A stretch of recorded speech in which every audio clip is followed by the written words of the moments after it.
Hare Krishna. Today we are going to study the verse number 23 of chapter number 4 of Bhagwat Gita as it is. Before we start today's verse, let us know a bit about the speaker of Bhagwat Gita and what great personalities like Ved Vyas ji, Brahma ji, Shankaracharya, Ramanujacharya, Madhvacharya and Chaitanya Mahaprabhu say about Lord Krishna. Krishna is accepted the Supreme Personality of Godhead by all the scriptures. Vyasdev ji writes, Krishnastu Bhagavan Swayam. In Brahma Samhita, Brahma ji writes, Ishwarah Paramah Krishna. And Krishna personally says in Bhagavad Gita, chapter number 7, Shlok number 7, Mattah Parataram Nanyat Kinchid Asti Dhananjaya Mai Sarvam Idam Protam Sutre Manigada Ev. It means, O conqueror of wealth, there is no truth superior to me. Everything rests upon me as pearls are strung on a thread.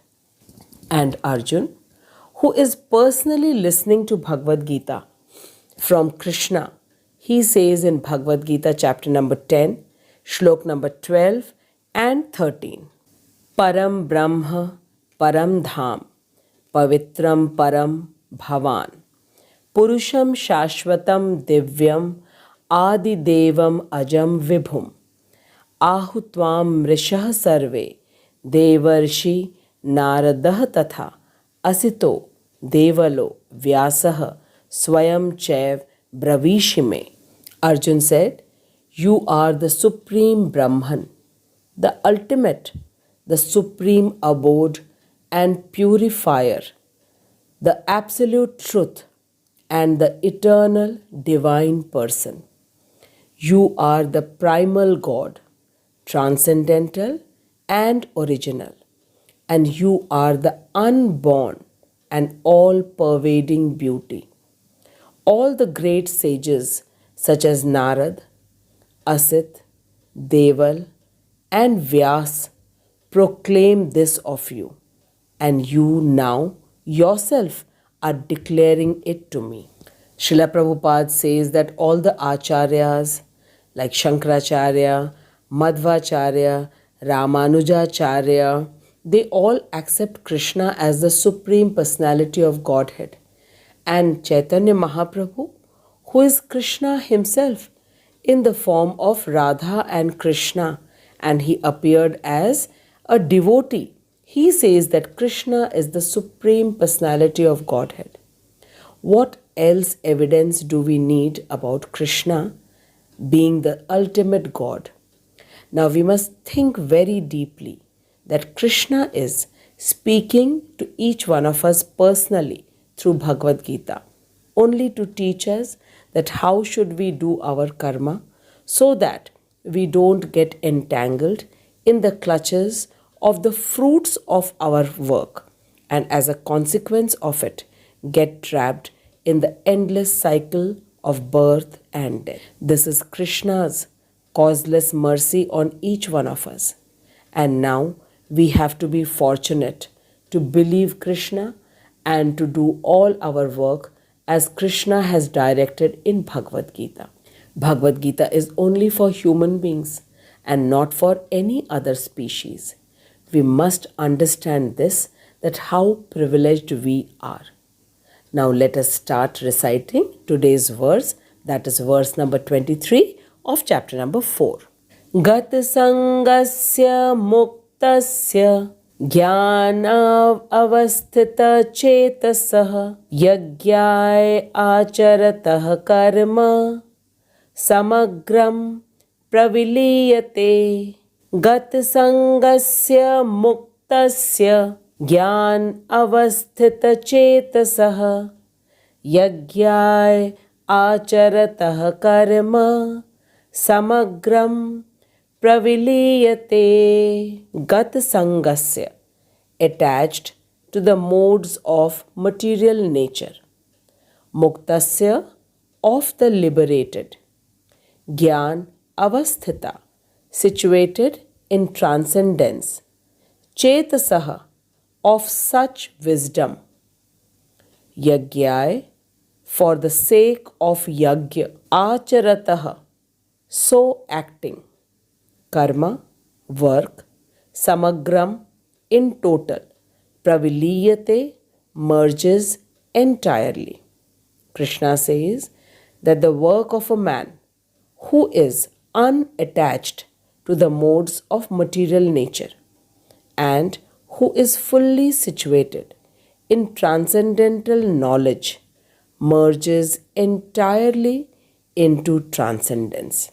Now let us read Srila Prabhupada's purport and understand this shlok very nicely. It's a very important shlok, so I request everyone to watch the video till the end. Jagat Guru Srila Prabhupada ki jai, Anant Koti Vaishnavon ki jai. Srila Prabhupada says that becoming fully Krishna conscious, one is freed from all dualities and thus is free from the contaminations of the material modes. He can become liberated because he knows his constitutional position in relationship with Krishna, and thus his mind cannot be drawn from Krishna consciousness. Consequently, whatever he does for Krishna, who is the primal Vishnu. Therefore, all his work are technically sacrifices, because sacrifice involves satisfying the Supreme Person, that is Krishna. The resultant reactions to all such work certainly merge into transcendence, and one does not suffer its material effects. Now let us understand that who are the people who do not suffer any material consequences and who are the people who suffer the consequences. This is for sure that every action has a result, and in today's verse we are going to learn how to not get affected by the results of our actions. Srila Prabhupada says that Krishna in chapter number 3, verse number 27 has said, Prakriteh kriyamanani guneh karmani sarvashah ahankar vimudhatma karta aham iti manyate. Krishna is saying, the bewildered spirit soul, under the influence of the three modes of material nature, thinks himself to be the doer of the activities, which are in actuality carried out by the nature. Now let us try to understand that who is a bewildered soul and what does he think. Srila Prabhupada says that an ignorant person who does not have the knowledge that his body, mind, intelligence, ego is a product of material nature and is under the control of Maya, who is the external power of Supreme Krishna, thinks himself to be his body and has the confidence that he is the doer of all his actions. Such people are called materially conscious because they have no idea that the material body cannot do any work unless the spirit soul enters into the body, which is the part and parcel of the Supreme Soul Krishna, and makes the body execute all kinds of work. This is known as ignorance, and such ignorant people are continuously under the clutches of the three modes of material nature and are acting according to the three modes. The three modes are the mode of goodness, which is the highest mode, and in this mode the person is inclined to gain knowledge and makes himself comfortable and peaceful by acquiring knowledge. And he imparts knowledge to others as well. And in the mode of passion, the person is very much interested to gain the material things to enjoy his life. And for this, he works 48 hours in a day. And the last mode, which is the lowest, that is the mode of ignorance. In this mode, the person wastes his time in excessive sleeping, laziness, and in indulging all kinds of things which are prohibited in the scriptures, like drinking, meat eating, gambling, and having illicit relationship. So these are the three modes of material nature, and almost every person is under the control of these three modes. If we carefully think, then we will surely get the answer. And now the question arises that why are we under the control of the material nature? Because we are spirit soul and have nothing to do with the material nature. And is there any way to come out of the control of the material nature? The answer to both the questions are in today's verse, which says that when a person has full knowledge that he is spirit soul, a part of Krishna, and must do every work to please only Krishna, then the material nature, whom we popularly know as Maya, leaves that person. Srila Prabhupada says that Maya catches only those who don't serve Krishna and wish to become controller and enjoy the material world of Krishna. Krishna says in chapter number 7, Shloka number 14, Devi hyesha gudmayi mama maya duratyaya mameva ye prapadyante maya metam tarantite. Krishna says that this divine energy of mine, consisting of the three modes of material nature, is difficult to overcome, but those who have surrendered unto me can easily cross beyond it. Now, it is absolutely clear to us that the people who wish to enjoy this material world, they are under the control of Maya, which is the illusionary power of Krishna. And the people who do everything for the pleasure of Krishna, Maya doesn't control them. Rather, she frees such people from the three modes of material nature. Srila Prabhupada further explains to us that the people who do not have the knowledge of their own self falsely think themselves to be body, and these ignorant people do everything for their own sense gratifications, and such people are under the clutches of Maya. And the people who have the clear knowledge that they are spirit soul and are a part of Krishna, and their real self is to be the eternal servant of Krishna. They serve Krishna lovingly. So here we have clearly understood the difference between the materially conscious people and the Krishna conscious people. The materially conscious people do not have the proper knowledge that they are spirit souls and they are meant to serve Krishna. And the Krishna conscious people, they have the proper knowledge that they are a part and parcel of Krishna and they should be serving Krishna with love. So this is the difference between a knowledgeable person and an ignorant person. Ignorant person is materially conscious and knowledgeable person is Krishna conscious. Srila Prabhupada says that there is a famous saying that ignorance is bliss. But Prabhupada further says, how can ignorance be bliss?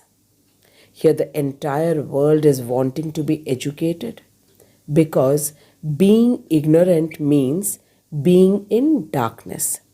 And if a person is ignorant of his true self, can we imagine what loss is this person going to suffer?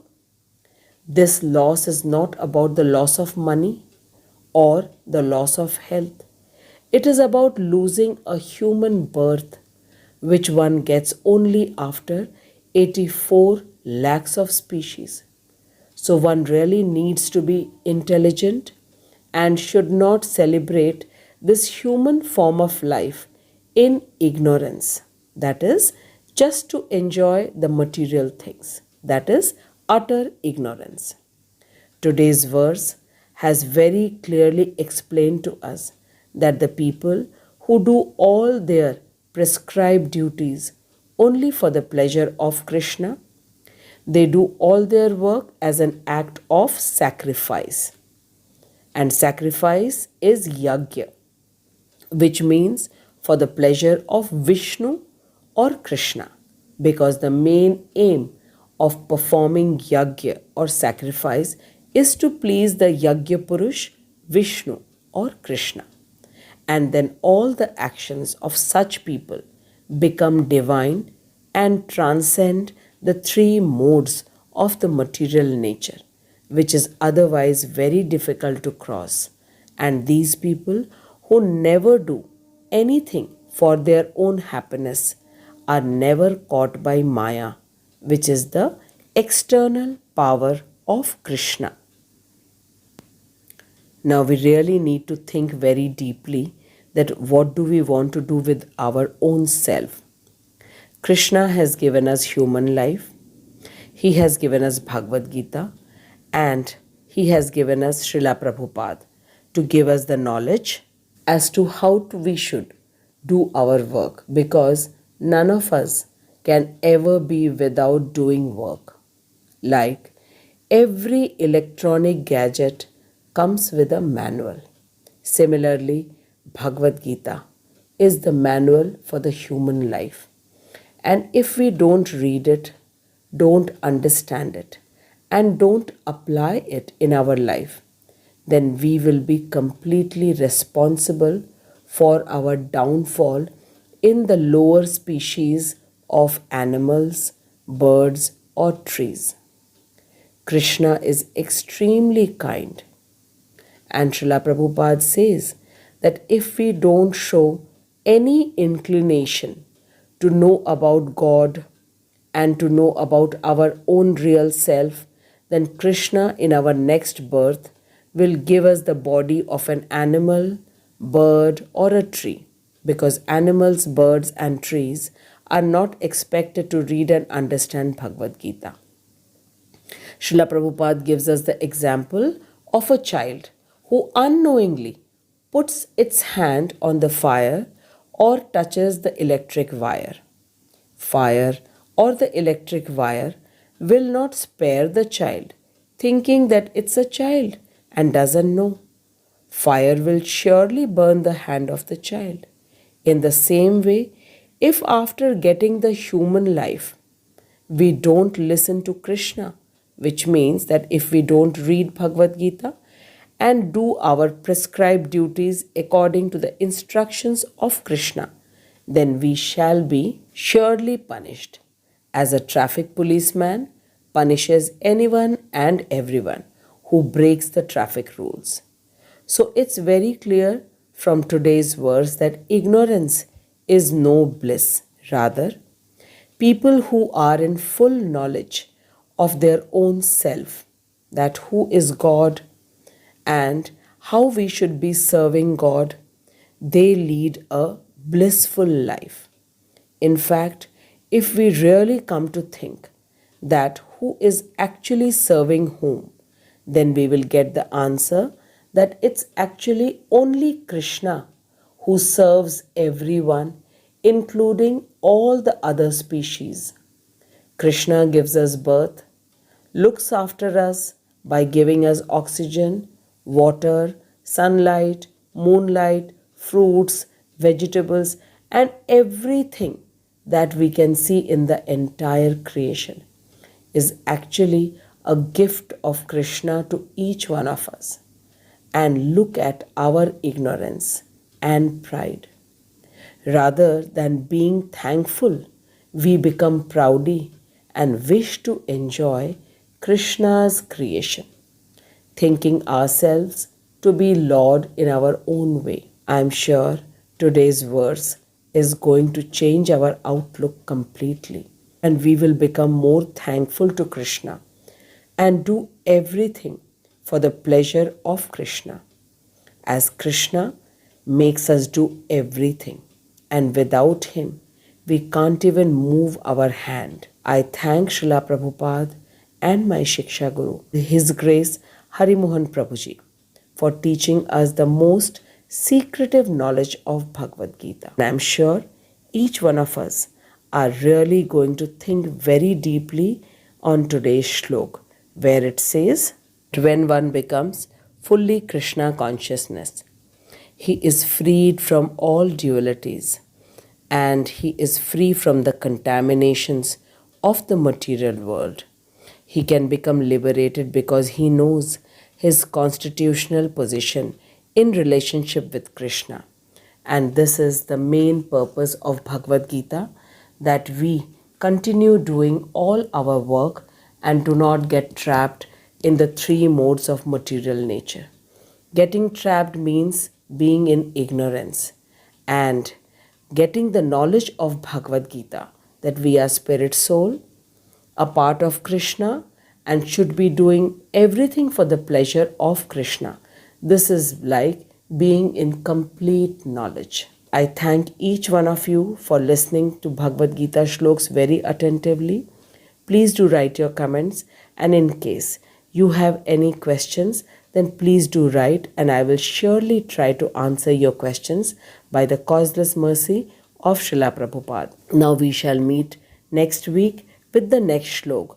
Until then, keep chanting the Hare Krishna Mahamantra, read Bhagavad Gita, and share it with others, as this is the highest way of showing love and humanity to the entire humankind.